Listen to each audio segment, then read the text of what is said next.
ওলামায়ে কেরামদেরকে অন্যায়ভাবে জেলের মধ্যে ঢুকাইয়া অত্যাচার করা হয়, ঠিক কিনা বলেন? যারা দিবস জামি যায় লরে যায় দিন কায়েমের তরে, তুমি তাদেরকেও জঙ্গি বলো বাতিলের সুর ধরে। ফতুয়া দিয়ে উম্মার মাঝে বিভক্তি শুধু বাড়াও, নিজেকে ভাবো হক বাকিরা ভুলেই নীতিটা ছড়াও। তুমি ভাগুনের খেলা খেলতে জানো, গড়তে জানো না, প্রভুর রাহে প্রাণ বিলিয়ে দিতে জানো না।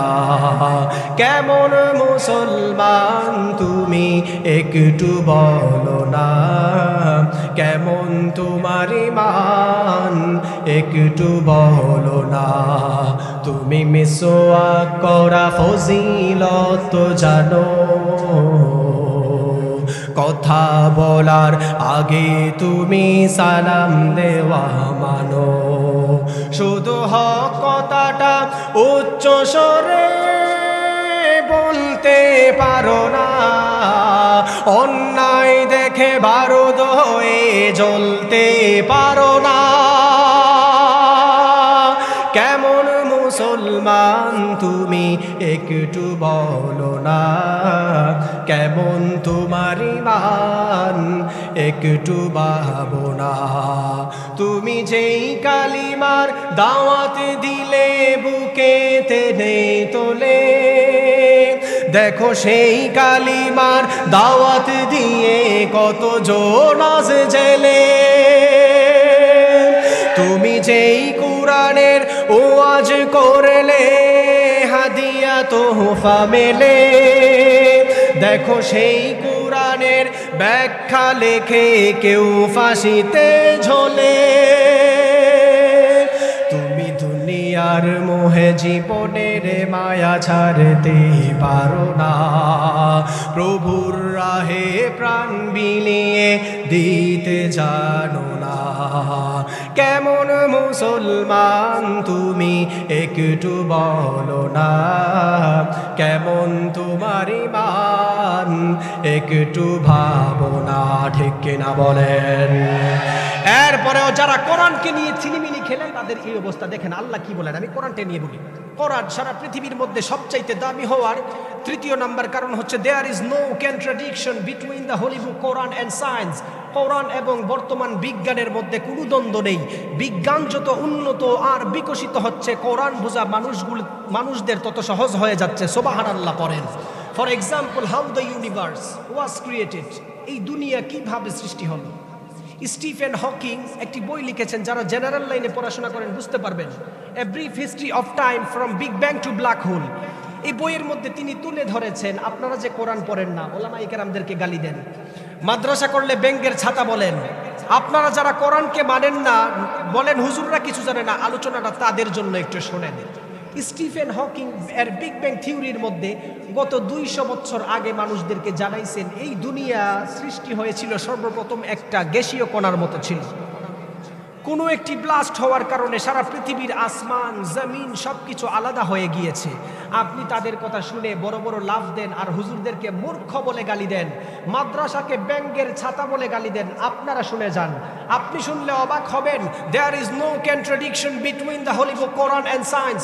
আমি কেন বলি বর্তমান বিজ্ঞান আর কোরআনের মধ্যে দ্বন্দ্ব নেই, বরং বিজ্ঞান যত উন্নত আর বিকশিত হচ্ছে, বিজ্ঞান ততই কোরআনের কাছে তাদের ভিক্ষার তলি নিয়ে দাঁড়িয়ে যাচ্ছে, ঠিক কিনা বলেন? স্টিফেন হকিং এর বিগ ব্যাং থিওরির কথা মানুষদেরকে বলছে 200 বছর আগে। আপনি কোরআন জানেন না বিদায়, আপনি পড়েন না বিদায় জানেন না। আল্লাহ রাব্বুল আলামিন 1500 বছর আগে এই পৃথিবী সৃষ্টি হওয়ার ইতিহাস, এই বিগ ব্যাং থিওরির কথা আল্লাহ তাআলা 1500 বছর আগে কোরআনে দিয়েছেন। সুবহানাল্লাহ। আল্লাহ রাব্বুল আলামিন এই কোরআন নাজিল করার মাধ্যমে দুনিয়ার মানুষদেরকে জানালেন, যেই মানুষগুলি এই কোরআন মানার পরে তারা দুনিয়ার মধ্যে চলাফেরা করে, আমাদের এলাকার অনেক মানুষ রয়েছে, আপনাদের শহরে অনেক নাস্তিক মনস্ক মানুষ রয়েছে, যারা শুধু হুজুরদেরকে গালি দেয় আর কোরআনকে গালি দেয়।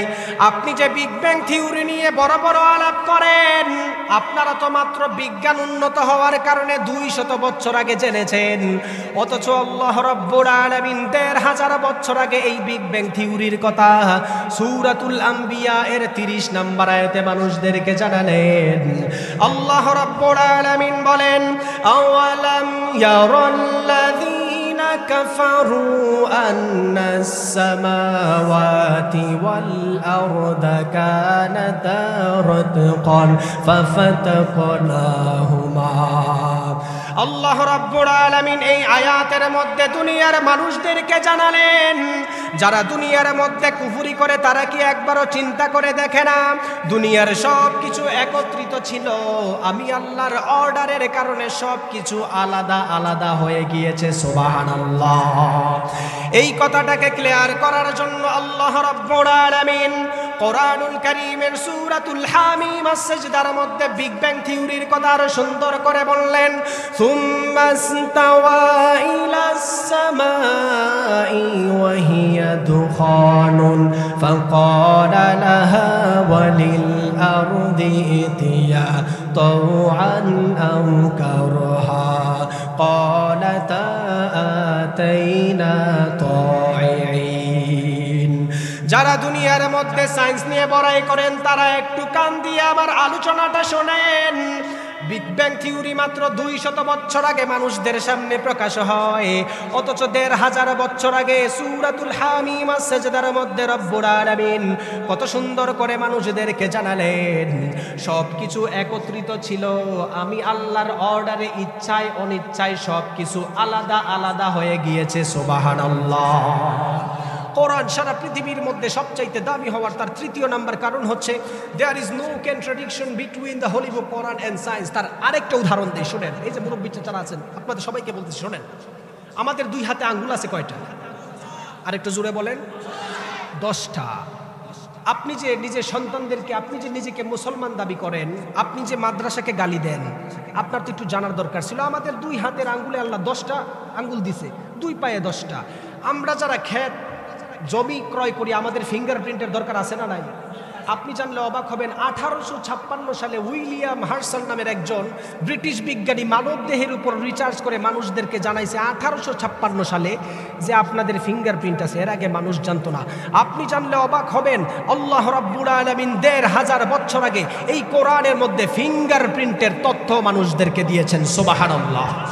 আল্লাহ রাব্বুল আলামিন কোরআনুল কারীমের সূরাতুল কিয়ামা এর 3 এবং 4 নম্বর আয়াতে জানালেন, ও দুনিয়ার মানুষ শোনো, আয়াহাসাবুল ইনসানু আল্লান নাজমা'a ইযামা বালা কাদিরিনা আলা আন নুসাউইয়া বানানা। আল্লাহ রাব্বুল আলামিন এই 2টা আয়াতের মধ্যে দুনিয়ার মানুষদেরকে ফিঙ্গারপ্রিন্টের কথা জানালেন। আপনারা তো শুধুমাত্র 1.5 থেকে 200 বছর আগে ফিঙ্গারপ্রিন্টের কথা জানছেন, স্যাটেলাইটের যুগে বিজ্ঞান উন্নত হওয়ার কারণে জেনেছেন। এর আগে মানুষগুলি জানতো না, অথচ 1500 বছর আগে রব্বুল আলামিন কোরআনুল কারীমের সূরাতুল কিয়ামা এর 3 এবং 4 নম্বর আয়াতে ফিঙ্গারপ্রিন্টের তথ্যটা মানুষদেরকে জানায়া দিয়েছেন। সুবহানাল্লাহ। এরপরেও দেখবেন আমাদের সমাজের কিছু শিক্ষিত নামের বেঈমান রয়েছে, যারা শুধু কোরআনকে পিছানোর জন্য চেষ্টা করে যায়, যারা শুধু উলামায়ে কেরামদেরকে গালি দিয়ে যায়। তাদের অন্যতম আরেকটা দাবি হলো, যুবক ভাইরা একটু খেয়াল করে শুনেন, যারা জেনারেল লাইনে পড়াশোনা করেছেন তারা একটু ভালো করে শুনেন। তাদের মধ্যে একটা গুতাগুতি রয়েছে, সূর্য ঘুরে নাকি পৃথিবী ঘুরে, এই নিয়ে ঠেলাঠেলি আমাদের দেশে আছে না নাই? যারা মুরব্বী তারা হয়তো বুঝতেছেন না যে পূর্বের জমানার বিজ্ঞানীরা বলে যে হুজুর সূর্যটা এক জায়গায় থাকে, পৃথিবীটা চারপাশে ঘুরে। পূর্ব জমানার বিজ্ঞানীরা স্যাটেলাইটের যুগে বিজ্ঞান ঢুকার পরে তারা বলতেছেন না, পৃথিবী ঘুরে সূর্য এক জায়গায় থাকে। আপনি জানলে অবাক হবেন, আপনি তো কোরআন পড়েন না, কোরআনকে আপনি ব্যঙ্গের চাথা বলে গালি দেন। আপনি শুনে যান, সারা পৃথিবীর মধ্যে অত্যাধুনিক যদি কোনো কিতাব থাকে সেটা হচ্ছে আল কোরআন। সুবহানাল্লাহ পড়েন।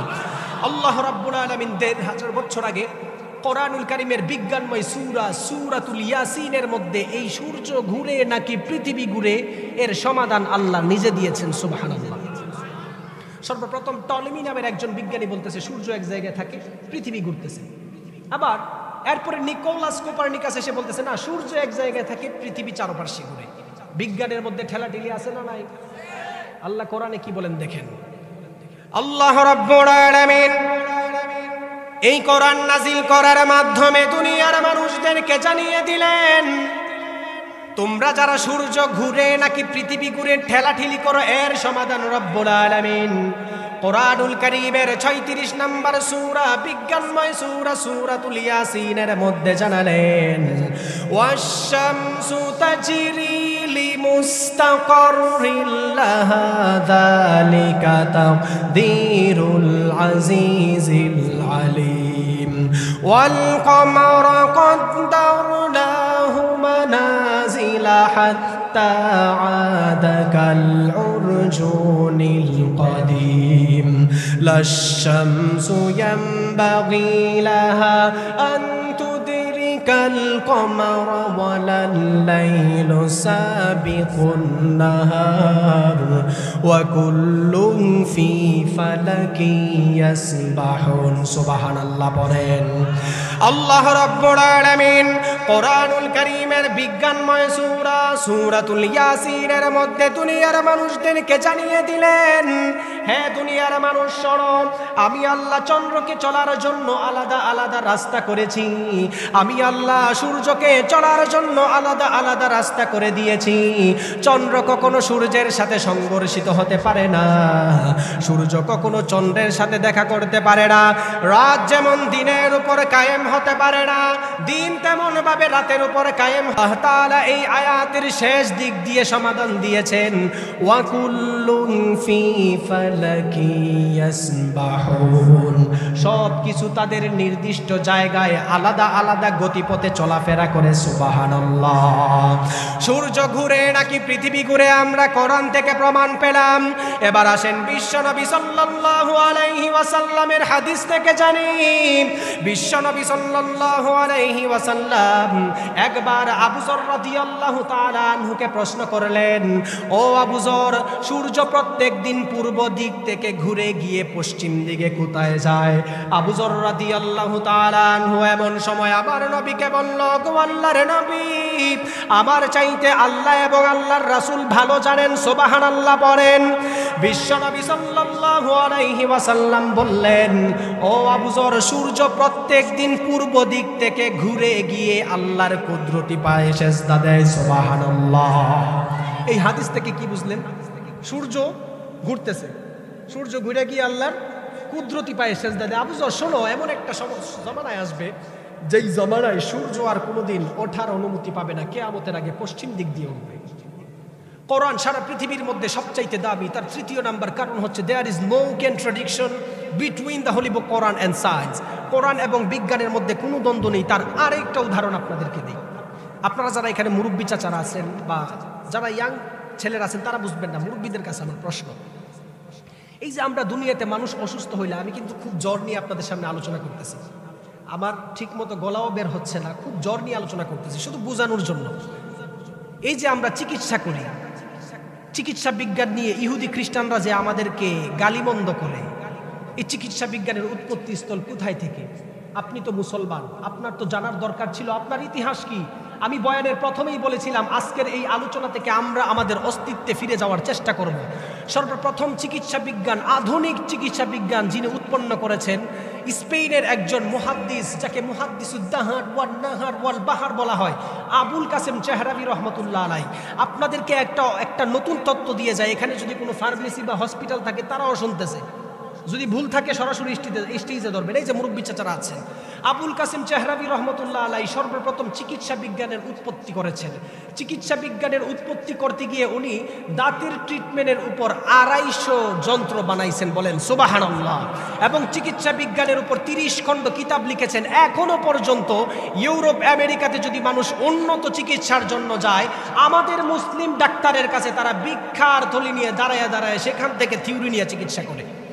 আপনি জানলে অবাক হবেন, আবুল কাসেম চেহরাবি রহমতুল্লাহ আলাই যখন চিকিৎসা বিজ্ঞানের মধ্যে সর্বপ্রথম শুরু করেছেন, উনি প্রেসক্রিপশনের মধ্যে বিসমিল্লাহ লেখা শুরু করতেন। আপনি জানলে অবাক হবেন, আপনারা যখন ডাক্তারের কাছে যান সর্বপ্রথম এখন থেকে এই যে মিডিয়া রেকর্ড হচ্ছে কথাগুলি যাবে, প্রেসক্রিপশনের মধ্যে RX লেখা থাকে কি থাকে না? আপনারা দেখছেন RX লেখা থাকে। আপনারা কি কোনোদিন ডক্টর সাহেবকে জিজ্ঞেস করছেন, স্যার এতগুলা ওষুধ লিখলেন, এই RX এর মিনিং কি? এটা কি নাপা এক্সট্রা নাকি অমিডন অন্য কিছু? আপনি কি প্রশ্ন করেছেন? প্রশ্ন করেন নাই। নতুন একটা তথ্য আপনাদেরকে দেই, মুসলিম জাতি কেন মার খাচ্ছে। আবুল কাসেম চেহরাবি রহমতুল্লাহ আলাই সর্বপ্রথম যখন আধুনিক চিকিৎসা বিজ্ঞান উৎপন্ন করেন, বিসমিল্লাহ লেখে শুরু করতেন। উনি তো মুসলমান, এটাকে ল্যাটিনরা এসে এমনভাবে বিগ্রায় দিয়েছেন, তারা এখানে RX এই কারণে লেখে, আবুল কাসেম চেহরাবি রহমতুল্লাহ আলাইহির বিসমিল্লাহকে বাদ দেওয়ার জন্য। RX এর মিনিং হচ্ছে, আপনারা গুগলে সার্চ দিয়ে দেখেন, RX এর মিনিং হচ্ছে পূর্বের গ্রিক দেবীকে অনুসরণ করা হয়, যেই দেবীর কাছে তারা উপাসনা করতো যে উনার কাছে নাকি গেলে নাকি সুস্থতা দান করে, নাউজুবিল্লাহ পড়েন। অথচ আমার দেশের মুসলমানের ডাক্তার, আমার দেশের মুসলিম ডাক্তাররা তারা যখন ইউরোপ আমেরিকাতে MBPS, FCPS, FRCS তারা যখন ডক্টরেট লাগাতে যায়, তারা দুনিয়াতে আইসা বাংলাদেশে আইসা চিকিৎসা দেয় RX লেখে। আজকের এই ওলামা তুলাবা পরিষদের পক্ষ থেকে আমাদের একটা দাবি হবে, যারা মুসলিম ডাক্তার রয়েছেন আপনারা সবাই RX কে বর্জন করে বিসমিল্লাহ দিয়ে প্রেসক্রিপশন লিখবেন, ঠিক কিনা বলেন?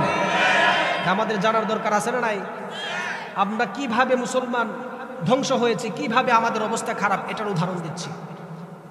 কোরআন সারা পৃথিবীর মধ্যে সবচাইতে দামি হওয়ার অন্যতম কারণ হচ্ছে এই কোরআনের সাথে বর্তমান বিজ্ঞান নিয়ে যে ঠেলাঠেলি করে, তাদেরকে শুধু উদাহরণ দিচ্ছি শোনেন। আমাদের দুনিয়ার মানুষ দুনিয়া নিয়ে রিচার্জ করে, সৌরজগৎ নিয়ে রিচার্জ করতেছেন তারা, যে দুনিয়া নাকি এক্সপান্ডিং, অ্যাক্সেলারেটিং, এটা বড় হতে যাচ্ছে। আল্লাহ তাআলা কোরআনে স্পষ্ট বলেছেন, ওয়াস-সামাআ বানাইনাহা বিআইদি ওয়া ইন্না লামুসিউন। দুনিয়া সম্প্রসারিত হচ্ছে, মানে এটা বড় হচ্ছে। একটা গ্রহের সাথে আরেকটা গ্রহের কোনো মিল নাই, এটা দিন দিন বড় হচ্ছে। আবার বিজ্ঞান এটা ইদানিং দাবি করে না এক সময় নাকি সবকিছু পুঞ্জীবিত হয়ে যাবে, অথচ এটাকে বিজ্ঞান বিগ ক্রাঞ্চ বলে নাম দিয়েছেন। অথচ আপনি জানলে অবাক হবেন, আল্লাহ তাআলা ১৫০০ বছর আগে এই বিগ ক্রাঞ্চের কথা কোরআনের মধ্যে ঢুকায় দিয়েছেন। সুবহানাল্লাহ। আল্লাহ রাব্বুল আলামিন এই কোরআন নাজিল করার মাধ্যমে দুনিয়ার মানুষদেরকে জানিয়ে দিলেন, এই কোরআন সারা পৃথিবীর মধ্যে দামি হওয়ার ৪ নাম্বার কারণ হলো এই কোরআন এমন একটি কিতাব, যেই কিতাবের মধ্যে যেই মানুষগুলি তেলাওয়াত করে প্রতি অক্ষরে অক্ষরে তাদের আমলনামায় 10টা করে নেকি লেখা হয়। দুনিয়ার অন্য কোনো বই পড়লে 10টা করে নেকি লেখা হয় না। বুখারীর বর্ণনায় বিশ্বনবী সাল্লাল্লাহু আলাইহি ওয়াসাল্লাম মানুষদেরকে জানালেন, মান ক্বারাআ হারফাম মিন কিতাবিল্লাহি ফালাহু হাসানা ওয়াল হাসানাতু বিআশরি আমসালিহা। ও সাহাবায়ে কেরাম, ও সাহাবায়ে কেরাম, দিলের কান লাগায় শোনো, এই কোরআন এমন একটি কিতাব যেই ব্যক্তি তেলাওয়াত করে প্রতি অক্ষরে অক্ষরে আল্লাহ 10টা করে নেকি তার আমলনামার মধ্যে লিখে দেয়। সুবহানাল্লাহ। সাহাবায়ে কেরাম আমার নবীকে বলল, গো আল্লাহর নবী, আলিফ লাম মিম 3টা মিলে কি একটা অক্ষর নাকি?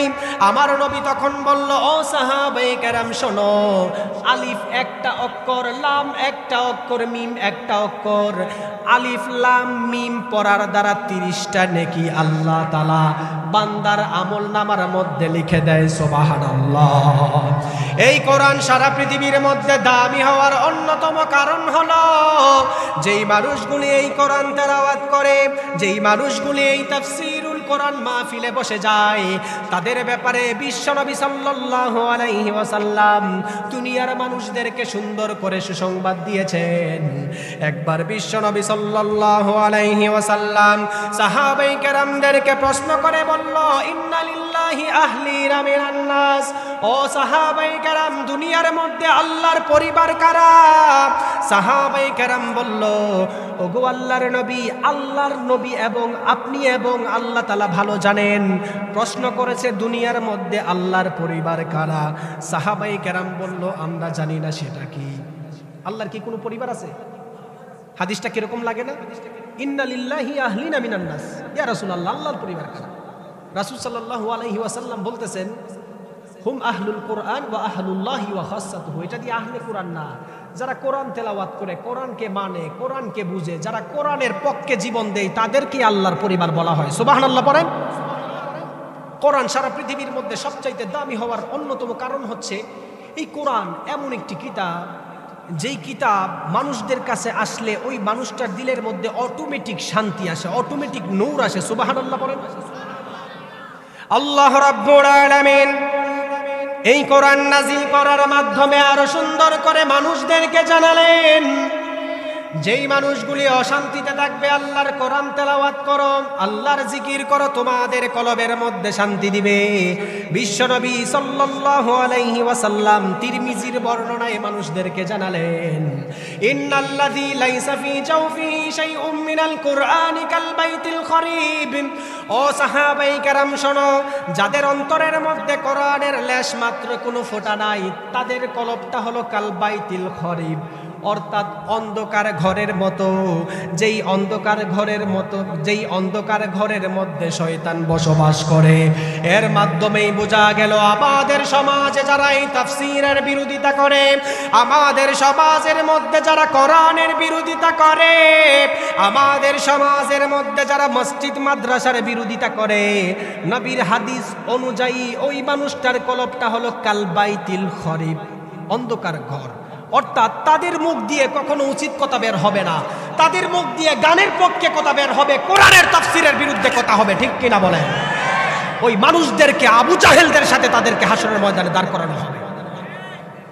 বিশ্বনবী সাল্লাল্লাহু আলাইহি ওয়াসাল্লাম আরো সুন্দর একটা হাদিস আপনাদেরকে বলি, শোনেন। আমাদের জামানা ধ্বংস হওয়ার অন্যতম কারণ হলো, সুনানে বাইহাকির বর্ণনায় বিশ্বনবী সাল্লাল্লাহু আলাইহি ওয়াসাল্লাম বললেন, ইউশিকু আইয়াতিয়া আলান নাসি জামান, এমন একটা জমানায় মানুষগুলি উপনীত হয়ে যাবে, যেই জমানার মধ্যে লা ইয়াবকা মিনাল কুরআনি ইল্লা রাসমুহু ওয়া লা ইয়াবকা মিনাল ইসলামি ইল্লা ইসমুহু। ও সাহাবায়ে কেরাম, উম্মত ধ্বংস হওয়ার আগে এমন একটা জমানার মধ্যে তারা উপনীত হবে, লা ইয়াবকা মিনাল ইসলামি ইল্লা ইসমুহু, ইসলাম শুধু নামে থাকবে, ইসলাম কাজে থাকবে না। ইসলাম নামে থাকবে, ইসলাম কাজে থাকবে না। এর একটা অন্যতম প্রমাণ আপনাদেরকে দেই। আপনারা দেখবেন, আপনাদের কাছে যদি কোরআনের কথা বলা হয়, আপনাদের কাছে যদি তাফসীরুল কোরআন মাহফিলের কথা বলা হয়, সেখানে মানুষ আসে না। আর যদি গান বাজনার কথা বলা হয়, লক্ষ লক্ষ যুবক একসাথে হয়ে যায়, এমন আছে না নাই? বিশ্বনবী সাল্লাল্লাহু আলাইহি ওয়াসাল্লাম আরো সুন্দর করে বললেন, লা ইয়াবকা মিনাল কুরআনি ইল্লা রাসমুহু, এমন একটা জমানায় উম্মতগুলি উপনীত হয়ে যাবে, যেই জমানার মধ্যে কোরআন শুধু নামে থাকবে, কোরআনের কোনো আইন দুনিয়ার মধ্যে থাকবে না। কোরআনের আইনের কথা বললে মানুষদেরকে দইরা দইরা অত্যাচার কইরা মানুষদেরকে জেলের মধ্যে ঢুকাইয়া দিবে, এমন আছে না নাই? এই হাদিস সম্পর্কে আরেকটা হাদিস আপনাদের সামনে তুলে ধরি। বিশ্বনবী সাল্লাল্লাহু আলাইহি ওয়াসাল্লাম সাহাবায়ে কেরামদেরকে জানালেন, ও সাহাবায়ে কেরাম শোনো, উম্মত এমন একটা জমানার মধ্যে উপনীত হয়ে যাবে, তারা তাদের গুনাহের কারণে এমন একজন রাষ্ট্রপ্রধান তাদের উপর চেপে যাবে, যেই রাষ্ট্রপ্রধানগুলি শুধু তাদের নিজেদের সুবিধা অনুযায়ী আইন বানাবে, মানুষদের সুবিধা অনুযায়ী আইন বানাবে না, এমন আছে না নাই? বিশ্বনবী সাল্লাল্লাহু আলাইহি ওয়াসাল্লাম হাদিসের মধ্যে বলেছেন, আমি এটা চট্টগ্রাম থেকে বানায়া আনি নাই। আল্লাহর হাবিব সাল্লাল্লাহু আলাইহি ওয়াসাল্লাম বলেছেন, সায়াকুনু আলাইকুম উমারা ইয়াকুদুনা লিআনফুসিহিম মা লা ইয়াকদুনা লাহুম। ও সাহাবায়ে কেরাম শোনো, উম্মতরা তাদের গুনাহের কারণে এমন একটা জমানায় চলে যাবে, যেই জমানার মধ্যে তাদের জন্য এমন একজন রাজা বাদশা তাদের উপর চেপে যাবে, যেই রাজা বাদশা শুধু তার নিজের কারণে আইন বানাবে, জনগণের স্বার্থে কোনো আইন বানাবে না। এমন সময় সাহাবায়ে কেরাম বলল, গো আল্লাহর নবী, আমাদের উপর যখন কোনো জালেম শাসক করে যায়, আমরা কি করব? আপনারা তো এই প্রশ্ন করবেন। রাসূল বলতেছেন, উম্মত এমন একটা সময় আসবে, যেই জমানার মধ্যে তাদের জন্য, তাদেরকে সাইজ করার জন্য এমন কিছু রাজা বাদশা আসে, যে নিজের রাজত্ব টিকানোর জন্য, নিজের রাজত্বকে ধরে রাখার জন্য আইন করবে, মানুষদের সুবিধার্থে আইন করবে না। তখন সাহাবায়ে কেরাম বলল, ইয়া রাসূলুল্লাহ, আমরা তাহলে কি করব? তখন আল্লাহর হাবিব সাল্লাল্লাহু আলাইহি ওয়াসাল্লাম তাদের জবাবে সুন্দর জবাব দিয়েছেন। এটা আপনারা সহ্য করতে পারবেন কিনা জানি না, কিন্তু হাদিস তো বলতে হবে। বিশ্বনবী সাল্লাল্লাহু আলাইহি ওয়াসাল্লাম যখন সাহাবায়ে কেরামদেরকে এই স্বৈরাচারীর কথা মানুষদেরকে জানালেন, তখন সাহাবায়ে কেরাম বলল, ইয়া রাসূলুল্লাহ, আমরা তার বিরুদ্ধে কি করতে পারি, আর তাদের কথা মানার জন্য আমরা কি করতে পারি, আপনি আমাদেরকে বলেন। বিশ্বনবী সাল্লাল্লাহু আলাইহি ওয়াসাল্লাম হাদিসের মধ্যে বললেন, কামা সনা আসহাবু ঈসা ইবনে মারইয়াম, ঈসা আলাইহিস সালামের উম্মতগুলি যেই কাজ করেছিল সেই কাজগুলি তোমরাই করো। তখন সাহাবায়ে কেরাম বলল, ওগো আল্লাহর নবী, ঈসা আলাইহিস সালামের উম্মতগুলি কিভাবে তারা ব্যবহার করেছিল? আল্লাহর হাবিব সাল্লাল্লাহু আলাইহি ওয়াসাল্লাম হাদিসের শেষ অংশের মধ্যে বলল, তাদের জন্য নুশিরু বিল মানাশির, তাদের জন্য করাত আনা হতো। শাসকরা আইন বানানোর পরে তাদেরকে ধরছে, এদিকে আস। এখানে আবার সূরা কাহফের তাফসীর ধরা লাগে, আমার আলোচনা সেটা নয়, এদিকে আসো। নবী বলতেছেন, স্বৈরাচারিতা বেড়ে যাওয়ার পর তোমরা কি করবে? তোমাদের তো বাঁচার দরকার। ঈসা আলাইহিস সালামের উম্মতরা কি করতো? নুশিরু বিল মানাশির, মনে করেন একজনকে ধরে আনছে, এইভাবে আনার পরে নুশিরু বিল মানাশির, করাতাই না এইভাবে ধরত আর হুমকি দিত, যদি আমার ধর্ম আমার আইন মতে না চলে তাহলে তোমাদেরকে করাত দিয়ে চিরায়া ফেলবো। কিন্তু ঈসা আলাইহিস সালামের উম্মতরা তখন জবাবে বলতো যে এই স্বৈরাচারিতার কারণে আমরা আমাদের ঈমান হারাতে চাই না, শেষ বিন্দু পর্যন্ত আমরা ঈমানের পক্ষে থাকবো। সুবহানাল্লাহ পড়ে। এই হাদিস থেকে কি বুঝলেন? উম্মত ধ্বংস হওয়ার অন্যতম কারণ কি? মানুষ কোরআন ছেড়ে দিচ্ছে। ওয়াত্তুখিজাতিল কায়নাত ওয়াল মাআজিব, কোরআনের তাফসীর ছেড়ে দিয়ে মানুষগুলি গানের আড্ডায় চলে যাবে। ওয়া উকরিমার রাজুলু মাখাফাতা শাররিহি, মানুষগুলি আরেকজন মানুষকে ভয়ে সালাম দেয়। এমন আছে না নাই? আপনাদের সাথে মিললে একটু কথা বললেন যে চৌধুরী সাহেব এদিক দিয়ে যাচ্ছেন, তাকে কিন্তু মানুষ ভালোবাসে না সুৎকুর বলার কারণে, কিন্তু ভয়ের কারণে তাকে সালাম দিতে হয়। ওয়া উকরিমার রাজুলু মাখাফাতা শাররিহি। কোরআন সারা পৃথিবীর মধ্যে সবচাইতে দামি হওয়ার চতুর্থ নাম্বার কারণ হলো আল্লাহ তাআলা এই কোরআন এমন ভাবে নাজিল করেছেন, এই কোরআন যেই ব্যক্তি তেলাওয়াত করে তারও ভালো লাগে, যেই ব্যক্তি তেলাওয়াত করে প্রতি অক্ষরে অক্ষরে আল্লাহ তাআলা 10টা করে নেকি লিখে দেয়। এবং কোরআন তেলাওয়াত করলে আল্লাহর পরিবারের মধ্যে চলে যেতে হয়।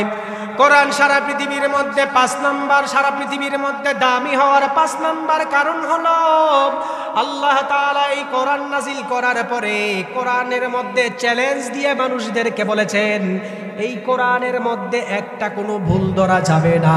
যেই মানুষগুলি ভুল ধরতে আসবে ওই মানুষগুলি ইসলামের ছায়াতলে চলে আসবে। সুবহানাল্লাহ।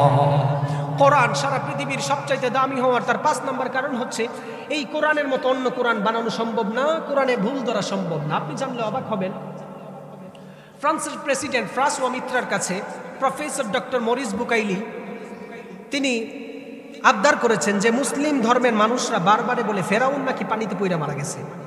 3000 বছর আগের ইতিহাস 1500 বছর পরে কিভাবে কোরআনে আসে, এটা আমার দেখার দরকার আছে। এই জন্য ফেরাউনের লাশকে কিন্তু একবার প্যারিসে আনা হয়েছিল। আনার পরে প্রফেসর ডক্টর মরিস বুকাইলি উনি নিজস্বভাবে প্রত্নতাত্ত্বিকভাবে তিনি রিসার্চ করতেছেন। একটু পরে অবাক হয়ে দেখেন সত্যি ফেরাউন লবণাক্ত পানিতে পইরা মারা গেছে। সুবহানাল্লাহ। ওনার সাথে লোক বলতেছেন, স্যার আপনার এই জিন্দিগি ঘাটায় আপনি এটা এতদিনে বের করলেন, আল্লাহ তাআলা 1500 বছর আগে ফেরাউনের ইতিহাসটা কোরআনে তুলে ধরছেন। সুবহানাল্লাহ। বাড়িতে গিয়ে বললেন সমস্যা নাই। কোরআনের ভুল ধরার জন্য আসতে গিয়ে দেখেন কিভাবে কোরআনের ছায়াতলে চলে যায়।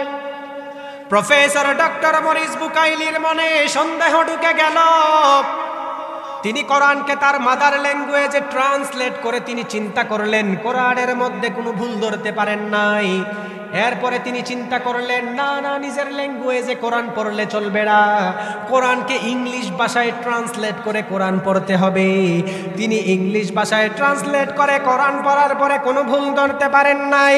প্রফেসর ডক্টর মরিস বুকাইলি চিন্তা করতে লাগলেন কোরআন তো আরবি ভাষায় নাজিল হয়েছে। তিনি সৌদি গিয়ে আরবি ভাষা শিখে, আরবি ভাষা শেখার পরে কোরআনের প্রতিটা অক্ষর তিনি পাই টু পাই রিসার্চ করে পড়াশোনা করেছেন। ওনার জিন্দেগির উল্টা ভুলগুলি কোরআনের সামনে চলে এসেছেন। তিনি ঘোষণা দিয়ে নিজেই ইসলাম ধর্ম গ্রহণ করেছেন। সুবহানাল্লাহ। এই কোরআনের কাছে যদি কোনো নাস্তিক চলে আসে, সেই মানুষটা আস্তিক হয়ে যায়। এই কোরআনের কাছে যদি কোনো মানুষগুলি চলে আসে, ওই মানুষটার সম্মান বাড়িয়ে দেয় কে? আল্লাহ। কোরআন এমন একটি কিতাব, যেই কিতাবের মতো অন্য কোনো কিতাব নাই। আল্লাহ চ্যালেঞ্জ বলতেছেন। আপনি কি মনে করেন কোরআনের ভুল সে একা করতে আসছে? দুনিয়াতে আর কোনো ব্রিটিশ নাই? আমাদের জমানায় কিছু ব্রিটিশ আছে, খালি কোরআনের ভুল ধরার চেষ্টা করে। অথচ গত কয়েক বছর আগে মিশরের একজন পাদ্রী, ফেলুবাস নামের একজন পাদ্রী, বলতেছে মানুষের নামাজ পড়ে 5 ওয়াক্ত, আজান দেওয়ার পরে ঢুকে যায়, রুকু সেজদা করে কোনো ফাটল ধরাতে পারি না। একটু চেষ্টা করার দরকার, তাদেরকে ফাটল নি ধরাইতে পারি। ফেলুবাস কোরআন রিসার্চ করতে করতে করতে করতে তার জিন্দেগি, সে বিরাট পাদ্রী ছিল, সে এখন দেখে সে যে ধর্মে আছে সেটাই ভুল, কোরআন সত্য। সুবহানাল্লাহ পড়েন। এইভাবে মানুষগুলি যতই কোরআনের কাছে আসতেছে, ততই মানুষগুলি কোরআনের ছোঁয়া পেয়ে আলোকিত হয়ে যাচ্ছে। সুবহানাল্লাহ। কোরআন সারা পৃথিবীর মধ্যে সবচাইতে দামি হওয়ার 6 নাম্বার কারণ হচ্ছে এই কোরআনের মতো আরেকটা কোরআন বানানো সম্ভব না। সুবহানাল্লাহ পড়েন। যেমন মুসাইলামাতুল কাজ্জাব নিজেদেরকে নবী দাবি করে কোরআন বানায়া পড়ার কারণে জুতার বাড়ি খেয়েছিল। মনে রাখবেন, এখনো পর্যন্ত যারা কোরআনের আইনকে বিকৃত করে, কোরআনের ইজ্জতকে নষ্ট করতে চায়, এখনো পর্যন্ত যেই সমস্ত নাস্তিকগুলি কোরআনের আইনকে ডাস্টবিনে ফেলে দিতে চায়, এখনো পর্যন্ত যেই নাস্তিকগুলি কোরআনের শিক্ষাকে পিছনে ফেলে দিয়ে তাদের চার্লস ডারউইনের মতবাদ তারা মানুষদের কাছে তুলতে চায়, মনে রাখবেন যেই মানুষগুলি এই কোরআনকে পিছনে ফেলানোর জন্য শরীফার ইতিহাস বইলা মানুষদেরকে নাস্তিক বানাতে চায়, আমি ওপেন চ্যালেঞ্জ করে বলতে পারি, এই কোরআনের কাছে এসে দেখেন তোমার জিন্দেগির ভুল পেয়ে যাবে। ঠিক কিনা বলেন? আর এই কোরআন নিয়ে ছিনিমিনি খেললে বাংলার জমিনে তাদের ঠাঁই দেওয়া হবে না। আপনারা শুনলে অবাক হবেন, মিয়া কোরআন পড়ান না, মাদ্রাসায় পড়লে নাকি হুজুর খাইতে পারে না। আমার এখানে জোর করে হুজুররা খাওয়াইছে, হুজুররা জোর করে খাওয়ায়, হুজুরদের সম্মান শুনেন। শরীফার ইতিহাস বর্তমানে এই যে বইয়ের মধ্যে ঢুকাই দিছে, আপনি তো জানলে অবাক হবেন যে হুজুর মনে হয় শুধু শরীফার ইতিহাস নিয়ে ব্যস্ত। আরেকটা তথ্য শুনলে আপনি অবাক হবেন, আমাদের আলিয়া মাদ্রাসা আছে না এইদিকে, আলিয়া মাদ্রাসার বইয়ের মধ্যে ফ্রন্ট পেজের মধ্যে ঢুল তবলা লাগাই দিছে। নাউজুবিল্লাহ পড়েন। শরীফার ইতিহাস বললা আলিয়া মাদ্রাসার পড়াশোনাকে ধ্বংস করতে যাচ্ছে। আচ্ছা আপনারা বলেন তো দেখি, শিয়াল যদি হঠাৎ করে বলে আমি মনে মনে মুরগি, আমাকে তোমরা মুরগির আস্তানায় রেখে আসো, আপনি বলেন তো শিয়ালকে যদি মুরগির আস্তানায় রাখা হয়, এই মুরগির আস্তানার ইজ্জত থাকবে? যেমন ভাবে মুরগির ইজ্জত নষ্ট হবে, ঠিক তেমন ভাবে আমার দেশের মধ্যে যদি কোরআন শিক্ষা বাদ দিয়ে ট্রান্সজেন্ডারকে মানুষদের সামনে তুলে ধরতে চায়, আর আপনারা যদি এটার হক কথা না বলতে পারেন, আপনার অবলা নারী মুসলমানদেরকে ধ্বংস করার জন্য, নাস্তিক বানানোর জন্য তারা পায়তারায় লেগে আছে। আমার স্পষ্ট কথা হচ্ছে, কোরআন শিক্ষা দেন, কোরআনের পক্ষে থাকেন, নাস্তিকদের বিরুদ্ধে দাঁড়িয়ে যান। আল্লাহ তাআলা আমাদেরকে কোরআনের পক্ষে থেকে দুনিয়া চলার তৌফিক দান করুন। আমিন। আল্লাহ তাআলা আমাদের বুঝার তৌফিক দান করুন। ওস্তাদ চলে এসেছেন।